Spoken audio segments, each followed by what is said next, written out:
Maharashtra TV9 news. संकल्प सर्वसामान्यांच्या हिताचा. खासगी कंपनीत गुंतवणूक करण्याचा आमिष दाखवून 41 गुंतवणूकदारांची 3,48,00,000 रुपयांची फसवणूक करण्यात आल्याचा प्रकार समोर आलाय. या प्रकरणी बनगार्डन पोलिसांकडून खासगी कंपनीच्या संचालकासह ठेवी गोळा करणाऱ्या एजंट विरुद्ध गुन्हा दाखल करण्यात आलाय. या प्रकरणी आत्मनिर्भर कॉन्सेप्ट्स इंडिया प्रायव्हेट लिमिटेडचे संचालक कुश चतुर्वेदी, रचना श्रिंगे, मंजुषा क्षीरसागर, शशिकांत क्षीरसागर यांच्या विरुद्ध गुन्हा दाखल करण्यात आलाय.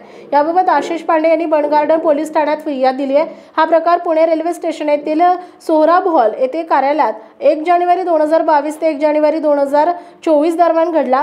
पोलिसांनी दिलेल्या माहितीनुसार कुश चतुर्वेदी हा आत्मनिर्भर कॉन्सेप्ट्स इंडिया प्रायव्हेट लिमिटेड कंपनीचा संचालक आहे. रचना श्रिंगे, मंजुषा क्षीरसागर, शशिकांत क्षीरसागर हे कंपनीचे एजंट म्हणून काम करत होते.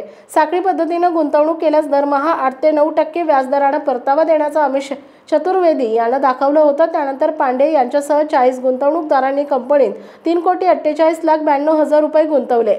रक्कम गुंतवल्यानंतर त्यांना परतावा दिला नाही. परतावा न दिल्यानं गुंतवणूकदारांनी त्यांच्याकडे विचारणा केली तेव्हा त्यांना टाळाटाळ सुरू केली. फसवणूक झाल्याचं उघडकीस आल्यानंतर गुंतवणूकदारांनी पोलिसांकडे तक्रार दिली.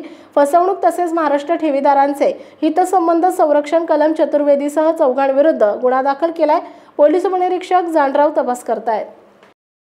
आपल्या परिसरातील महत्त्वाच्या बातम्या पाहण्यासाठी महाराष्ट्र TV9 न्यूज चॅनलला YouTube वर सबस्क्राइब करा आणि बेल आयकॉन प्रेस करा.